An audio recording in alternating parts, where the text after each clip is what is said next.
Soccer is a great sport, one you can always keep in your heart and mind.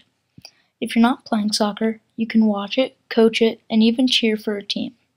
Soccer is one of those sports that grows with popularity and gains respect with the greater amounts of people playing. Warming up is a very important piece of soccer, and this warm-up technique is called keep away, where two teams try to keep the ball away from each other for long amounts of time. This warm-up just tries to get your blood pumping and you moving. Stretching is also very important, so no muscles get stretched or torn before your game, and we wouldn't want to get anyone hurt anyway. So, keep safe and stretch before your games. Although most people think the most important things to soccer are the players and the ball, there are also the refs, or most commonly known as referees. The referees' jobs are to make sure the game doesn't get out of hand and to enforce the laws of the game, or rules.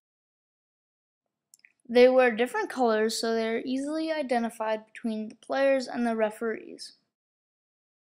This flag that the referee is holding helps determine what team gets the ball when it goes out of bounds and if it's a goal kick, corner kick, or throw-in that I will later talk about in my presentation.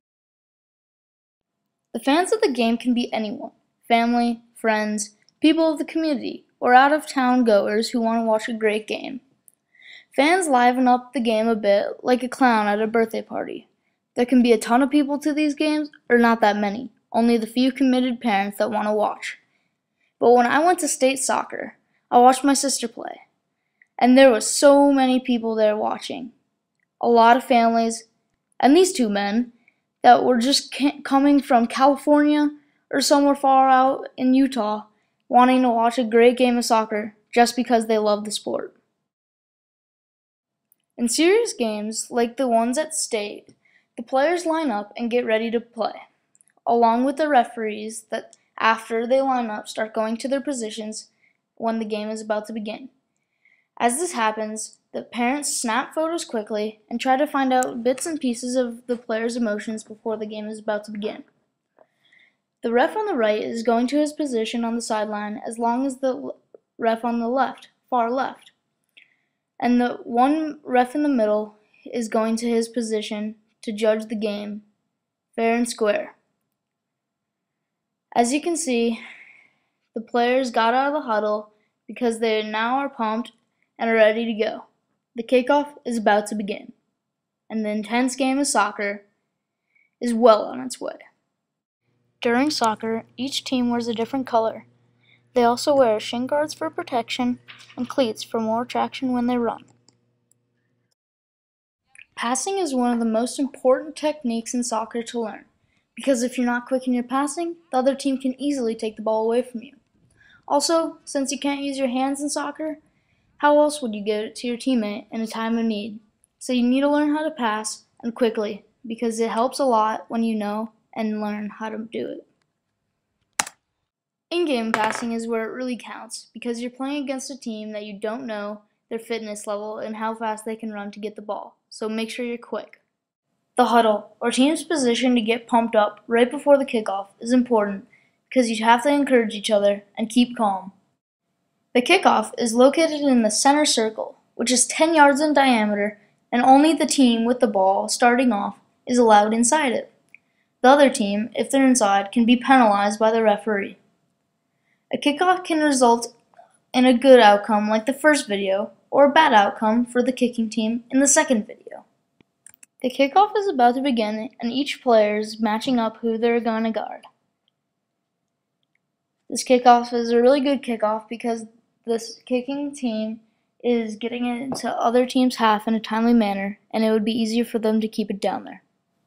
This kickoff, however, is not going to turn out so well, in the case that they're going to lose the ball to the opposing team that didn't kick off. Before the kickoff, the referee blows his whistle to initiate the game's start. Also, another detail about the kickoff is that the ball cannot travel backwards, or else the team that kicked off can be penalized.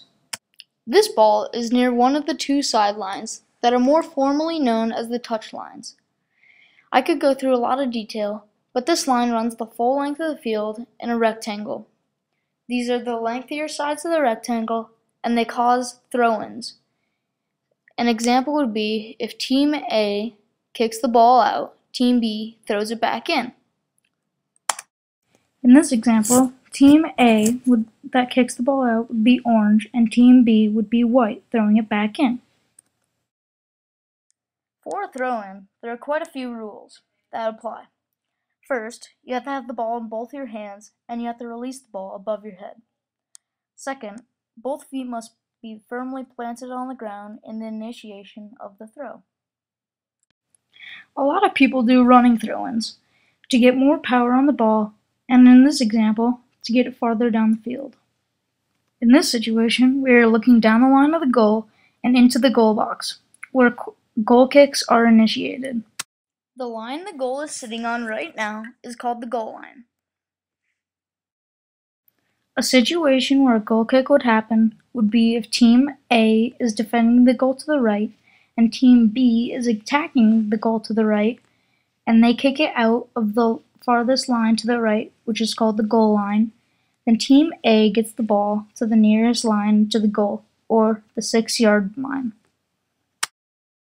This is a great example to how to get a goal kick, because yellow, Team A, kicks the ball out, and now white, Team B, gets the ball on the 6-yard line for a goal kick.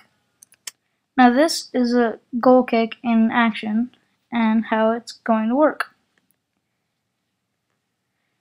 A player from the team or the goalie puts the ball in the 6-yard box anywhere and kicks it out to their own players, or tries to. For a goal kick, the referee points to the goal area after the team kicks the ball out, and then the players kick the ball to start the game again after the stoppage. Next, there's the corner kick, where the ball is set on the corner where the goal line and the touchline meet, and the referee points to the position where the kick will be given. In this corner kick, there are two players near the corner to get a tricky or hard to defend goal kick, and not just an easy cross to the middle where anybody can win it. This corner is just an easy cross to the middle to try to get an easy goal and score.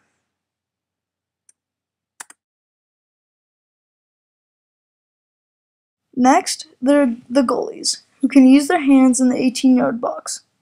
The 18-yard box extrudes 18 yards, and the goalies, one on each team, are the only players who can use their hands. The goalies have to get fired up to play and be very aggressive to save goals from happening. They can get very upset if they don't save a goal, and sometimes they do let their team down, but at least they're part of the team. Although the goalies can make some great saves with their hands, it is very nerve-wracking for the rest of their team to watch them be very risky with the ball in their own goal area. In this case, the goalie just got scored on and is very frustrated with either his defense or with himself, but they have to stay in the game and keep trying. Scoring, although one team is very disappointed, the other team is very pumped up and unites the team for the rest of the game. We are watching a situation called a free kick, where the referee penalized the other team because either they broke the rules or they weren't playing fair. In some situations, there are indirect free kicks and direct free kicks. A direct free kick is where they're allowed to score off the kick. An indirect free kick is where they are not allowed to score off the kick, in which they have to pass the ball before they score.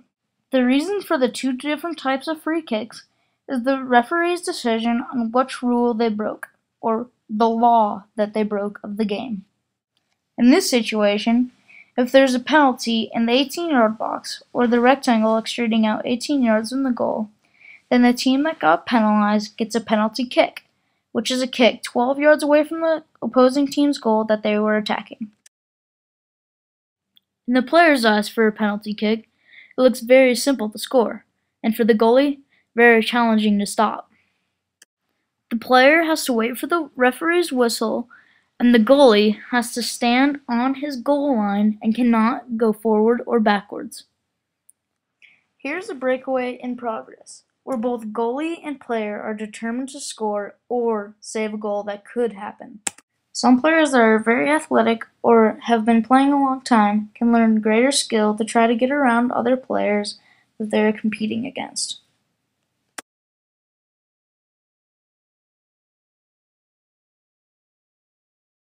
Winning is always a great feeling, and especially in soccer when you've been working your butt off for a long period of time.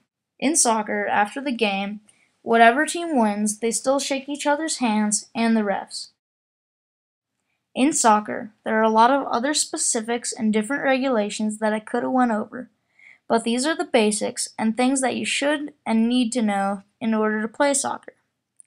Soccer is a worldwide sport, and in our community, it has grown with the greater support of the people and the coaches that live and breathe soccer in the beautiful town of Jackson Hole, Wyoming.